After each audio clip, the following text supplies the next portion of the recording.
start to talk about that powder keg, though, I want to add one thing, and it's here above my head. It's called self-determination. This fourth idea or fourth concept is really going to be playing at the heartstrings of a couple of these different empires. The Russian Empire is going to have an issue with self-determination. The Ottoman Empire is going to have a problem with it. And so is the Austro-Hungarian Empire. So if we had to kind of sit back and say, okay, so what empires are really going to be hurt by this? I think the three that you would want to take a look at here include Austria-Hungary, Russia, and the Ottoman Empire. These three nations are going to really be hurt by self-determination.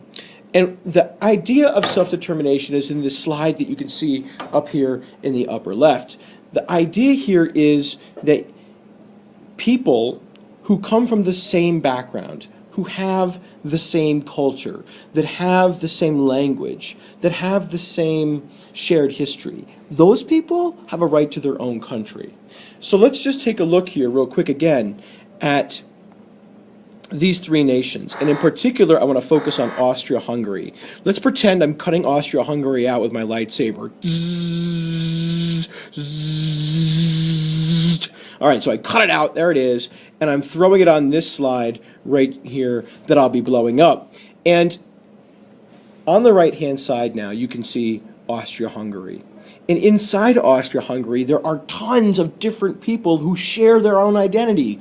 In red are Germans. In blue are Czechs. These are Poles. These are Ukrainians. These are Hungarians. We've got a couple of Italians down over here, and some Serbs, and some Croats, and some Romanians. But they're all pushed together in one country. I know that doesn't seem like it's a big deal, but it actually is when those people don't want to be there. Like, imagine America that had just the British people right in the 13 colonies, and we didn't want to be there, and we rebelled against our very powerful empire. Now, take the Austro-Hungarian Empire, which is packed with what, like 5, 10 different groups of people who have their own desire to be a part thanks to self-determination, and they're going to want to rebel. They're going to want to create their own country. And that's going to lead us to yet another reason for war. So to recap really quick, we've talked about ideas, German-speaking people together. We've talked about an arms race, countries, empires building up their militaries. And we've talked about alliances, countries taking sides because they are afraid of war.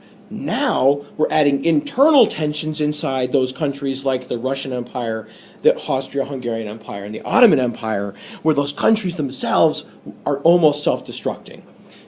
Let's add in a fifth reason for war, crisis. And there's a couple different crises that happen.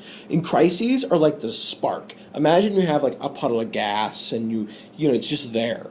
Well, that's flammable, but it's not dangerous until someone drops a spark on it. That's a crisis. The one I want to talk about right here involves this guy over here on your left. That guy there in the funny looking hat, that's Archduke Franz Ferdinand. He's the leader of Austria-Hungary, this country up here that's pulling itself apart at the seams.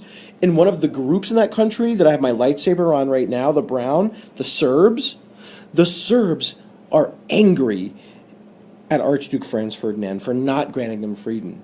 So Archduke Franz Ferdinand, in an attempt to kind of make those people be friendly to him and like him better, goes on a visit to their big city called Sarajevo. And when he's there, a group of terrorists called the Black Hand. The Black Hand, they send agents after him. And one of the agents, this guy down here, Gavrilo Princip, he's successful. He assassinates Archduke Franz Ferdinand. That is the beginning of World War I. The very first declaration of war in World War I comes when Austria-Hungary, right here, declares war on a part of people in here, or a country that's right here, called Serbia. Remember, Austria-Hungary has Serbs living in it. See that? Here's the Serbs. I have my lightsaber on them, and they're right next to Serbia. And the Serbian people assassinate Austria-Hungary. Austria-Hungary declares war on Serbia. And that's going to be the very, very, very first declaration of war in World War I.